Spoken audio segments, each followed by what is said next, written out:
Gospel of Luke, chapter 10, verse from 12 to 19. Hallelujah. Hallelujah. 20 వచనం అందరం కలిసి చదువుకుందాం. ఒకసారి అందరం కలిసి చదువుదాం. ఆయనను దయము మీకు లోబడుచున్న మీ సంతోషపక మీ పేరును పరలోకమందు రాయబడి ఉన్నామని సంతోషించుడని వారితో చెప్పాను. హల్లెలూయా. హల్లెలూయా.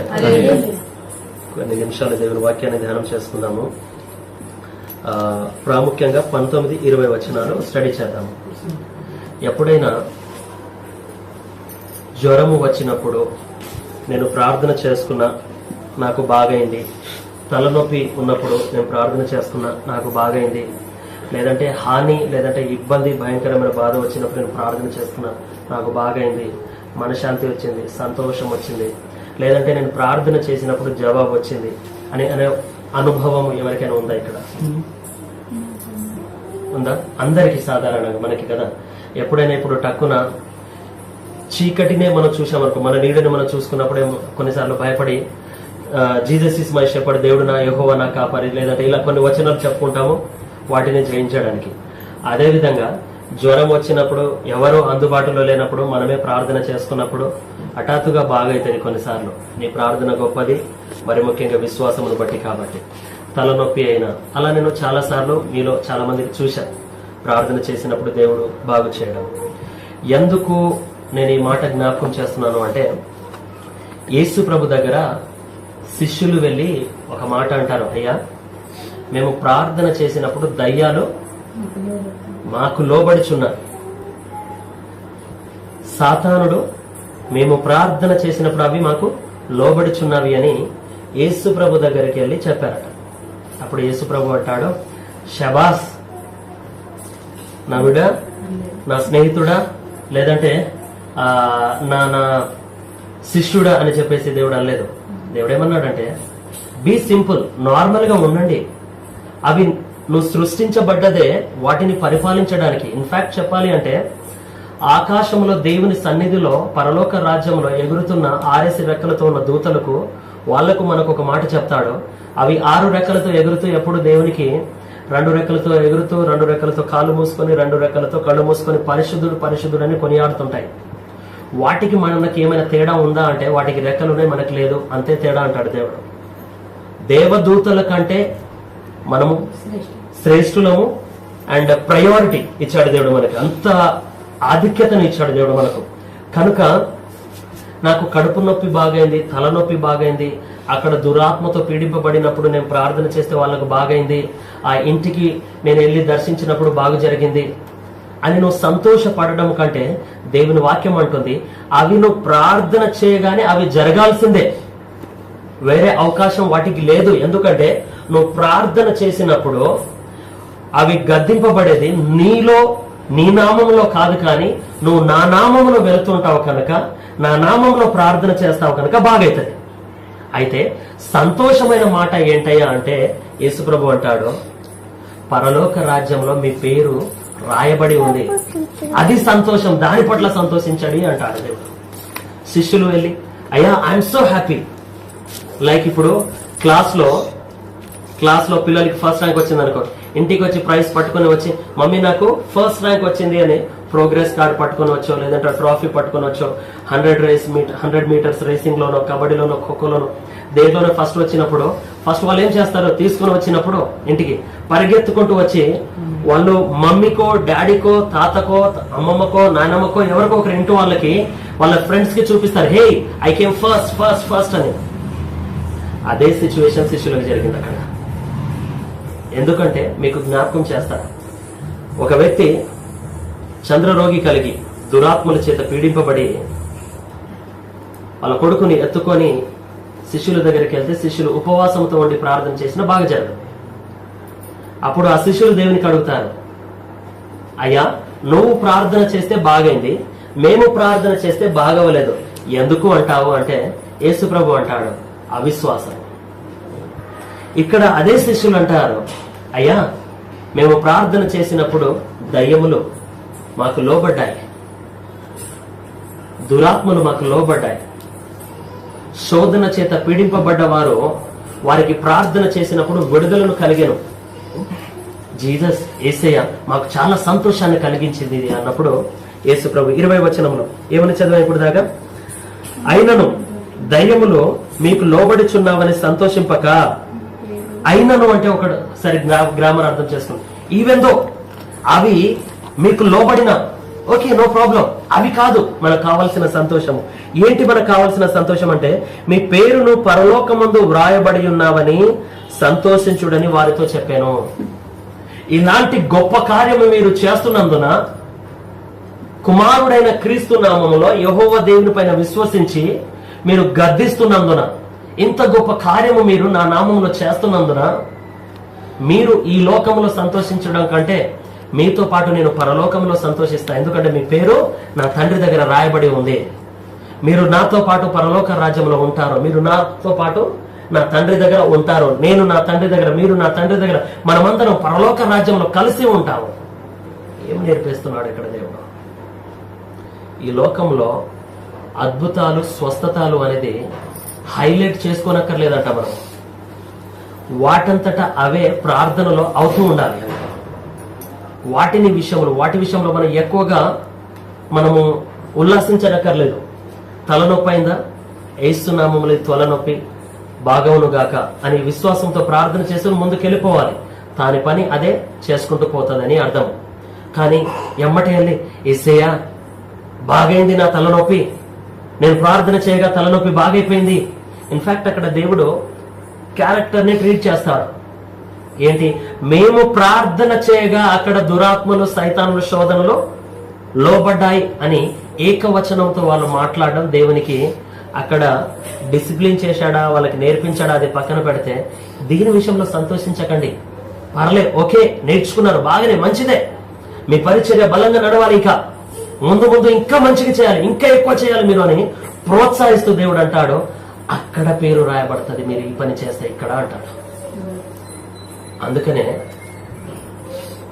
ఏ దురాత్మలు పీడింపబడినా, ఏ శోధన నిన్ను వెంబడించినా, నీ ఇంటిలో ఏ బలహీనత ఉన్నా, నీ వంటిలో ఏ అనారోగ్యం ఉన్నా, మీకు తెలుసో లేదో చిన్న చిన్న నొప్పులు, శోధనలు ఇవన్నీ మనము కష్టాలు, శోధనలు అనుకుంటాము. నొప్పులను కూడా ఒక బాధ అనుకుంటాము, రోగం అనుకుంటాం. కాదు, పాపములో నుండి వచ్చిన ప్రతి రోగము బైబిల్ అంటుంది ఏంటంటే అదంతా స్పిరిట్స్, అదంతా ఒక దురాత్మలు. అవి జ్వరం అనేది కూడా అది మనకు వెంబడిస్తుంది కనుక అదొక దురాత్మ లాంటిదే. మనకు మన శరీరంలో మనం పుట్టినప్పుడు దేవుడు మనకు తయారు చేసినప్పుడు ఇవన్నీ మనతో రాలేదు కనుక తర్వాత మన జీవితంలో ఏదైనా వస్తుందంటే వాటన్నిటిని ఖచ్చితంగా మనం ప్రార్థనలో గద్దించాల్సిందే. ఎందుకు?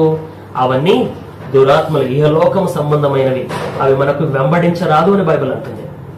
కనుక మనం వాటిని గద్దించాలి.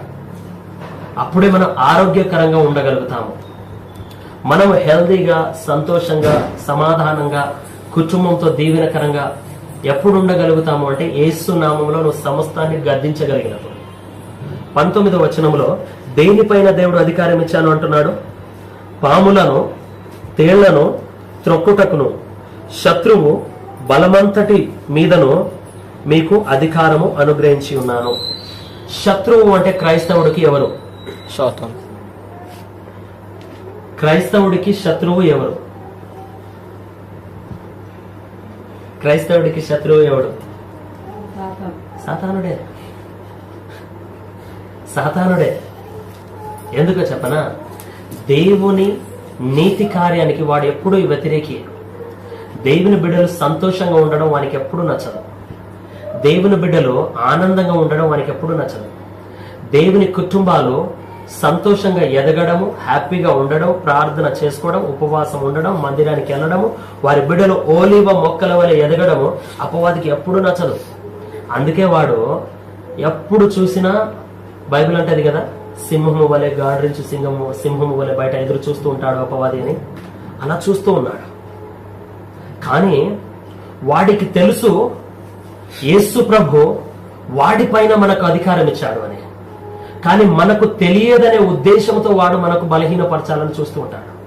ఎప్పుడైతే ఒక విశ్వాసి యేసు ప్రభు ఇచ్చిన అధికారము, ఆ పవర్స్, ఆ శక్తి తెలుసుకుంటాడో అపవాది నీ దగ్గర నిలబడడు.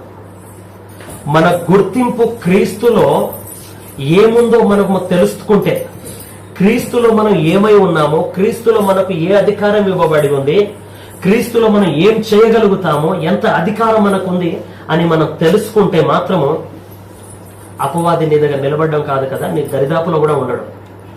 వాడు మనకు శోధిస్తున్నాడంటే కారణము క్రీస్తు అనుగ్రహించిన శక్తి మనకు అర్థం కాక మనం పాపానికి, శోధనకి బానిస, ఇహలోక ఆచారానికి, పద్ధతులకు, లోకానుసారమైన వాటికి బానిస అయినప్పుడు వాడు వాడుకోవాలని మన పక్కనే తిరుగుతూ ఉంటాడు.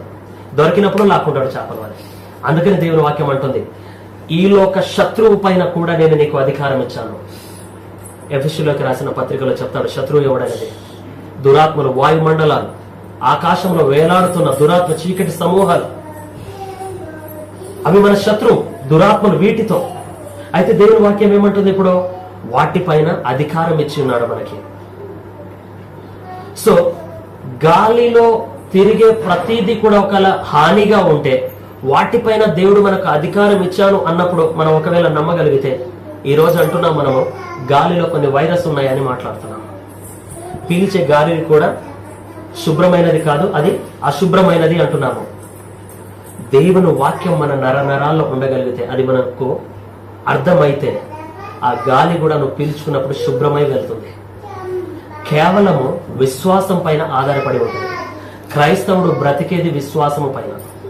ఆ విశ్వాసము బలమైనదిగా ఉంటే మనకు నువ్వు పీల్చే గాలి, తినే తిండి ప్రతిదీ పరిశుద్ధంగా ఉంటుంది. అతి ప్రాముఖ్యమైనది ఏంటంటే, కొన్నిసార్లు రాత్రింపగళ్ళు మనం ప్రయాణం చేస్తూ ఉంటాం. పొలంలో వ్యవసాయం, ఇక్కడ మన తాతల కనీసం చూసిన వాళ్ళమైనా ఉన్నాం మనం ఇక్కడ. అంటే మీరు వ్యవసాయం చేశారు కదా ఇక్కడ రాకముందు? అంకుల్ నాగలు దున్నినప్పుడు వెనక నుంచి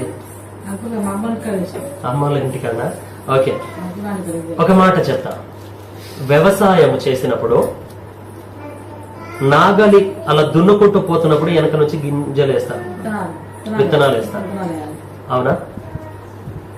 విత్తనాలు వేసినప్పుడు కింద ముళ్ళులు ఉన్నాయా, కింద రాళ్ళు ఉన్నాయా, రంపాలు ఉన్నాయా, ఏ హాని ఉందో మనకు తెలియదు.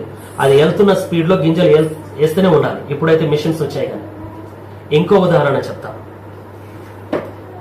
కొన్ని రాత్రులు వంతులు నీళ్లు కట్టడానికి కరెంటు సరిపోకపోతే రాత్రులు లైట్లు వేసి నీళ్లకు, పొలానికి నీళ్లు కొడుతూ ఉంటారు మడి రూపంలో. ఏ చెట్టులో ఏ పాము ఉంటుందో తెలియదు, ఏ గుట్టలో ఏ తేలు ఉంటుందో తెలియదు. రాత్రి పొలాన్ని పండించాలి, కాపాడుకోవాలి అనే ఉద్దేశంతో ఒక రైతు వెళుతూనే ఉంటాడు పాపం. కానీ పాము ఉంటది అక్కడ, తేలు ఉంటది. ఈ రోజు నేను వెళ్ళను అంటే పొలం పండుతుందా? పండదు. క్రైస్తవుని యొక్క జీవితంలో కూడా అంతే. ముందు హాని ఉంది, బయట శోధన ఉంది, అక్కడ తేలు ఉంది, అక్కడ పాపం ఉంది, అక్కడ పాము ఉంది అని అనుకొని మనం మూల గదిలో పడక గది పైన పడుకొని ఉంటే, కోవిడ్ టైంలో బ్రతకాలి అంటే బయటికి వెళ్ళాలి బ్రదర్ అన్నారు. కడుపు నిండాలి అంటే బయటికి వెళ్లాల్సిందే. ఇంట్లో కూర్చుంటే 1 నెల కూర్చున్నా, 2 నెలలు కూర్చున్నా, 3 నెలలు కూర్చున్నా, సంపాదించిన డబ్బులంతా అయిపోయింది. ఏటీఎం కార్డులు ఖాళీలు అయిపోయినాయి, క్రెడిట్ కార్డులు మైనస్ వెళ్ళిపోయినాయి. ఇంకా కంపెనీ నుంచి కాల్స్ ఏమొచ్చాయి? నీకు డబ్బు కావాలంటే కంపెనీకి వచ్చి పని చేయాల్సిందే అన్నారు. వెళ్ళాము, పని చేశాము. కానీ బయట ప్రాణహాని ఉందని తెలిసి కూడా పనికి వెళ్ళాము. కానీ దేవుని వాక్యము ఇటువంటి వారికి అంటుంది, బయట ప్రాణహాని ఉంది, బయట శోధన ఉంది, బయట తెగులు ఉన్నాయి, బయట అనారోగ్యం ఉంది, బయట శోధకుడు ఉన్నాడు, నీ జీవితాన్ని పాడు చేయవాడు కూడా ఉన్నాడు, నీ కుటుంబాన్ని నాశనం చేయవాడు కూడా ఉన్నాడు. కానీ బయట ఉంది అని ఇంట్లో కూర్చోలేము, ప్రార్థన చేసుకుని బయటికి వెళ్లాల్సిందే. అయితే ఎటువంటి ప్రార్థన ధైర్యం కలిగి వెళ్ళాలి అంటే, వాక్యం అంటుంది, తేలు బయట ఉన్నా, పాము బయట ఉన్నా, అపవాది బయట ఉన్నా, అనారోగ్యం బయట ఉన్నా, శత్రువుడు బయట ఉన్నా కూడా వాటన్నిటిని జయించు శక్తి నేను నీకు ఇచ్చాను. నువ్వు భయపడకు, నువ్వు దిగులు పడకు, నేను ముందుండి యుద్ధము చేస్తా. నువ్వు నన్ను విశ్వసిస్తే చాలు, ఆటోమేటిక్ గా నీకు విజయం కలుగుతుంది. దావీదు అదే నమ్మాడు, కనుకనే గొలియాదును చంపగలిగాడు. ఇక్కడ దేవుని శిష్యులు అదే నమ్మారు. మొదటిలో దేవుడు గద్దించాడు, మీ అవిశ్వాసము బాగు చేయలేకపోయిందని. ఆ తర్వాత వాళ్ళు దేవుని దగ్గరికి వెళ్ళి చెప్పారు, అయ్యా మేము చేయగలిగాము, నువ్వు చెప్పిన ప్రిన్సిపల్ ఫాలో అవగానే మేము చేయగలిగాము, దేవుడేమన్నాడు? ఎంకరేజ్ చేసి, good, very nice, keep it up, ఇలాగనే చేసుకుంటూ పో. కానీ ఈ క్రియలు చేయడంలో నీకు వచ్చిన పేరు కంటే పరలోక రాజ్యంలో లెక్కించబడే పేరే గొప్పది. హల్లెలూయా. అందుకనే మనం చేసుకున్న ప్రార్థన మనకు కిరీటాన్ని తెచ్చిపెట్టదు, మనం తెచ్చుకోకూడదు కూడా. అది సింపుల్ గా ఉండాలి. ఈ రోజుల్లో అద్భుతాలను కూడా జూమింగ్ చేసి చూపిస్తున్న దినాల్లో ఉన్నాము. కానీ క్రైస్తవుల జీవితంలో అద్భుతాలు అనేది సాధారణమైన జీవితంగా ఉండాలి. వాటికి పబ్లిసిటీ అవసరం లేదు. అద్భుతాలు నీ జీవితంలో జరిగినప్పుడు పబ్లిసిటీ అవసరం లేదు. అద్భుతాలు నీ జీవితంలో, కుటుంబంలో జరిగినప్పుడు దానికి గొప్పగా నేను చేశాను అని చెప్పుకోని అవసరం లేదు. దేవుడు చేశాడు, నేను వాడుకుంటాడు. కానీ సాక్ష్యము 10 మంది ముందు నువ్వు కనపరచవచ్చు. ఎందుకంటే దేవుడు నీకు ఆ వరం ఇచ్చాడు. ఆ వరముతో నువ్వు లోకములో వెళ్ళి దేవుని కార్యం చేయవచ్చు. చేసినప్పుడు ఈ లోక కిరీటానికంటే దేవుని కిరీటం గొప్పదని అంటాడు. కనుక బయట ఏ హాని ఉన్నా, ఏ ఇబ్బందులున్నా భయపడకండి. వాక్యమే మన వృద్ధికి కంకణముగా కట్టుకొని ఈ లోకంలో ప్రయాణం చేద్దాము. బైక్ పైన వెళ్తూ ఉంటాము, వెనక నుండి వచ్చి గుద్దుతాడో ముందు నుంచి వచ్చి గుద్దుతాడో తెలియదు. ఇప్పుడు నా లైఫ్లో, ఈయన లైఫ్లో ఉన్న ఎక్స్పీరియన్స్ చాలా మందిలో లేదేమో. మా జీవితాల్లో మమ్మల్ని ఈయనకంత హాని ఏం జరగలేదు, కానీ నాకు భయంకరంగా ఎక్కడెక్కడ దెబ్బలు తాకాయో నాకే తెలియదు. ఎందుకంటే కొన్నిసార్లు మనం కావాలని వెళ్ళము, కానీ అలా జరుగుతాయి. కానీ దేవుడు కాపాడాడు. దేవుడు కాపాడాడు. పాపము కూడా ఎక్కడి నుంచి వస్తుందో తెలియదు, శోధన ఎక్కడి నుంచి వస్తుందో తెలియదు, హాని ఎక్కడి నుంచి వస్తుందో తెలియదు, వైరస్ ఎవరి దగ్గర నుంచి వస్తుందో తెలియదు. కానీ మనం నమ్మాల్సిందల్లా ప్రతిదీ దేవుని వాక్యం. ఏంటి? భయం కలిగినప్పుడు 23వ కీర్తన, బయటికి వెళ్ళినప్పుడు 91వ కీర్తన, పడుకున్నప్పుడు కూడా ఈ 2 దాంట్లో ఏదో ఒక కీర్తన. కనీసం చదువుకొని వాటిని విశ్వసించి నమ్మి స్వీకరించి ప్రార్థన చేసుకుంటే సరిపోతుంది. నిజంగా నేనైతే ఇదే చేస్తా. ఏ విషయంలో అయినా. కానీ చివరిగా ఒకే మాట జ్ఞాపకం చేస్తాను. ఏది ఏమైనప్పటికీ వాక్యాన్ని ధ్యానించి అది హృదయంలో పెట్టుకొని విశ్వసించి ఏ కష్టమైనా రాని ఆ సమయంలో ఆ వాక్యాన్ని ప్రకటిద్దాము. అన్ని మంచిదే జరుగుతుంది. ఎందుకంటే ఆయన వాగ్దానం ఇచ్చాడు, నీకు మంచి జరగడమే నాకు కావాలి.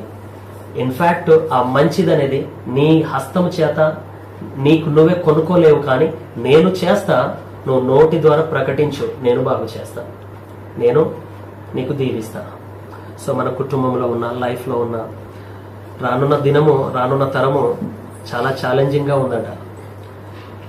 ఆంధ్రజ్యోతి పేపర్లో ఇవాళ చూశాం ఒక న్యూస్. 2029లో 2012 లాగా ఒక యుగాంతం రాబోతుంది ఖచ్చితంగా అని ఒక న్యూస్ రాశాడు ఇవాళ. అది ఏంటి అంటే, ఒక పెద్ద అస్ట్రోనాయిట్ మన భూమికి సుమారు 25,000 కిలోమీటర్ దూరం నుంచి ప్రయాణం చేయబోతుందట. అది గిట్ట ఒకవేళ మన భూమికి ఢీకొంటే, భూమి పైన పడితే ఒక దేశమే పాడైపోతుందట, ఒక దేశమే నశించిపోతుందట. దానికి శాస్త్రవేత్తలు ఎలా దానికి స్పేస్లోనే కాల్చివేయాలి, పలగొట్టాలని ఆలోచిస్తున్నారట. ఒకవేళ ఇలాగనే జరుగుకుంటూ పోతే ఏదో ఒక 5 సంవత్సరాలు ఏదో ఒకటి న్యూస్ వస్తూనే ఉంటాయి. రానున్న 100 సంవత్సరాల్లో భూమి ఎండిపోతుంది అని చెప్పేసి న్యూస్. చెట్టును కొట్టి నీళ్లు భయంకరంగా ప్రాకుతూ మంచు కొండలన్నీ కరిగిపోతే మనిషి జీవి ఉండలేడు. ఇక తర్వాత నీళ్లతో మొత్తం కంపిపోయి మనిషి ప్రళయంతో చచ్చిపోతాడని రానున్న 100 సంవత్సరాలు. కానీ ఇదంతా మనిషి తన నాలెడ్జ్తో చెప్తున్నాడు, చూసి ప్రకృతిని చూసి మాట్లాడుతున్నాడు. కానీ దేవుడు కీర్తనల గ్రంథంలో దావీదు ఆయన మెకానిజం గురించి రాస్తాడు. ఆ సూర్యుడు అలాగనే తిరగడం ఏంటి, ఈ భూమి ఇలా తిరగడం ఏంటి, గాలి అటు నుండి ఇటు వెళ్ళడం ఏంటి, దాన్ని పిలుస్తూ మనం బ్రతకడం ఏంటని దావీదు అద్భుతంగా రాస్తాడు. ప్రళయము వచ్చేది మనిషి రూపంలో, మనిషికి తెలియదు, దేవుని చేతుల్లో ఉంది. కానీ మనం చేయాల్సిన ప్రార్థన అది ఎప్పుడైనా రాని, మనం రక్షించబడినట్టు మనతో ఉన్నవారు రక్షించబడాలి, వారి జీవితంలో విడుదలను కలగాలి, వారి జీవితంలో రక్షణ రావాలి, మనకిచ్చిన అధికారం దేవుని నామంలో మనం దానికి సక్రమంగా వాడాలి. అప్పుడు ఏ తెగులు, ఏ పాము, ఏ సర్పము, ఏ శత్రువు, ఏ శోధన, ఏ అపవాది మన దగ్గరికి కాదు కదా. మన గేటుని మన చుట్టూ 1 కిలోమీటరా, 2 కిలోమీటరా, 10 కిలోమీటరా నువ్వు అనుకుంటావా? నువ్వు పెట్టుకునే బౌండరీని తాకినప్పుడు కరెంట్ షాక్ లాగా వానికి తాకి పారిపోతాడు. దేవుని వాక్యంలో అంత పెద్ద శక్తి ఉంది. హల్లెలూయా. కనుక మనం అనుదినం ఈ వాక్యాన్ని ధ్యానం చేద్దాం. ఆ వాక్యమే మనకు కాపాడుతుంది. కళ్ళు మూసుకుందాం, ప్రార్థన చేద్దాం. అందరం కళ్ళు మూసుకుందాం. చిన్న మాట ప్రార్థన చేసి దేవుడిచ్చిన ఆ సర్వాంగ కవచము చేత, దేవా నువ్వు అధికారం ఇచ్చిన దానితోటి నేను ప్రార్థన చేస్తున్న ప్రభు అని ప్రార్థన చేద్దాం. యేసు నామంలో ఆయన అధికారం చేత మన సర్వం జయించగలుగుతామని నమ్మి ప్రార్థన చేద్దాము. సమస్తము సాధ్యం మనకు. దేవుని నామంలో ఆయన వాక్యం మనలో ఉంటే సమస్తమును సాధ్యము అనే మాట మర్చిపోకు. అపొస్తలుడైన పౌలు రాస్తాడు, I can do everything in Christ Jesus. నన్ను బలపరచు వాని యందు నేను సమస్తమును చేయగలను. మనం బలహీనంగా ఉన్న సమయంలో ఆయన బలహీనుడై మనకు శక్తినిచ్చిన దేవుడు. మనం శోధనలో ఉంటే ఆయన ఎలా చూస్తూ ఉండగలుగుతాడు?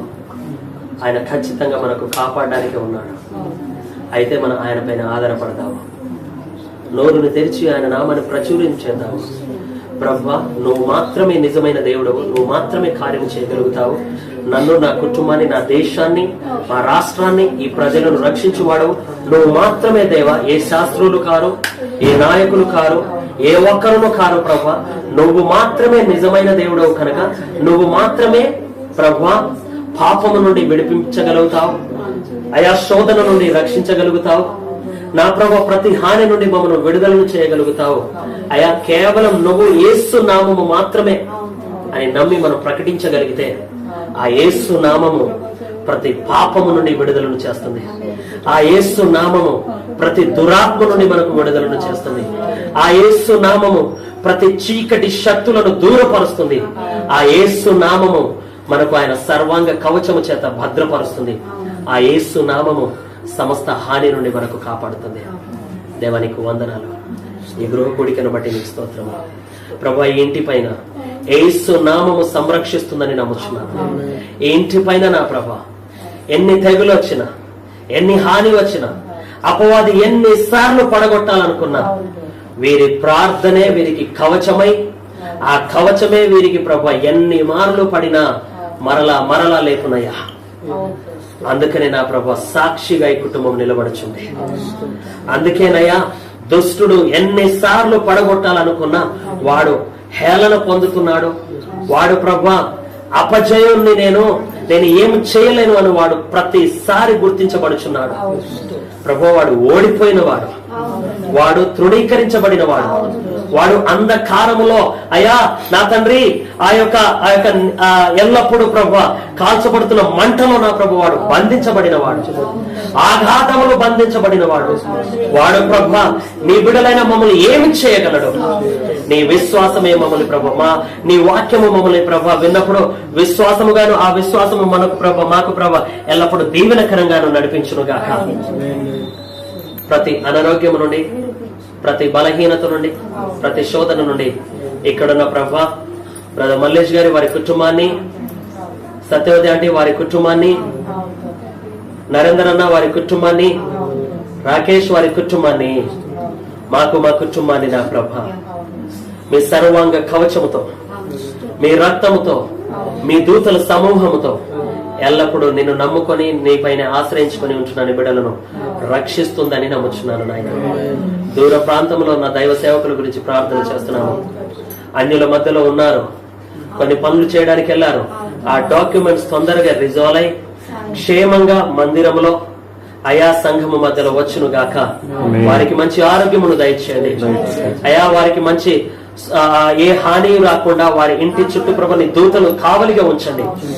అపవాది అయినా, అంధకార చీకటి అయినా, సైతాన శోధనలు వారి దగ్గరికి రాకుండా ప్రభా నీ వాక్యము మా అందరి ప్రార్థన, పేతురును ప్రభా కాపాడిన ప్రార్థన, పేతురును విడుదలను చేసిన ప్రార్థన, పౌలు శీలను ప్రభా నడిపించిన ప్రార్థన, సంఘము ప్రార్థన వారికి ఆశీర్వాదకరంగా నడిపించును గాక. ఇదిగో నా ప్రభా 2 సంఘాల గురించి ప్రార్థన చేస్తున్నాము. దీవెనకరంగా ప్రతి కుటుంబం ఆశీర్వాదకరంగా నడిపించబడును గాక. అయ్యా 19వ తారీఖు నాడు జరగబోయే ఎన్కౌంటర్ గురించి ప్రార్థన చేస్తున్నాము. ఆ ఎన్కౌంటర్ లో ఎవరు పార్టిసిపెంట్స్ గా ఉన్నారో వారికితో మీరు మాట్లాడండి. శోధనలో ప్రవేశించకుండా అయా బలమైన వాక్కు వారిని మార్చును గాక. శోధనలో ఎవరు ప్రవేశించకుండా వారిని కాపాడు నాయన. అదేవిధంగా నా ప్రభా ఎన్కౌంటర్ లో సర్వ్ చేస్తున్న టీం ని కూడా నీ వాక్యంతో శుద్ధి చేయండి నా ప్రభా. వీరి జీవితంలో పరిశుద్ధపరిచి నా ప్రభా అయా ఆ రోజు దీవెనకరంగా వాడబడుటకు సహాయం చేయమని ప్రార్థన చేస్తున్నాను. ఈ వారం జరగబోయే గృహ కూడికలను ఆశీర్వదించండి అయా నా ప్రభా. ఇక్కడున్న మా అందరికీ ఈ కుటుంబ సభ్యులను దీవించండి. మరొకసారి మేమందరూ కూడుకునేంత వరకు నేను స్తుతించేంత వరకు ప్రభా మా ప్రార్థనలకు దీవెనకరంగా ఆశీర్వాదకరంగా నడిపించమని త్వరలో రానయ్యున్న యేసుక్రీస్తు నామములో అడిగి వేడుకుంటున్నాము తండ్రి. ఆమేన్. మన ప్రభు అయిన యేసుక్రీస్తు కృప, పరిశుద్ధాత్మ దేవుని యొక్క సన్నిధి, యెహోవా దేవుని యొక్క కాపుదల కూడి ఉన్న మన అందరి పైన, వాక్యం విన్న మన అందరి జీవితంలో ఇప్పుడు ఎల్లప్పుడూ సదాకాలం తోడు నడిపించును గాక. ఆమేన్.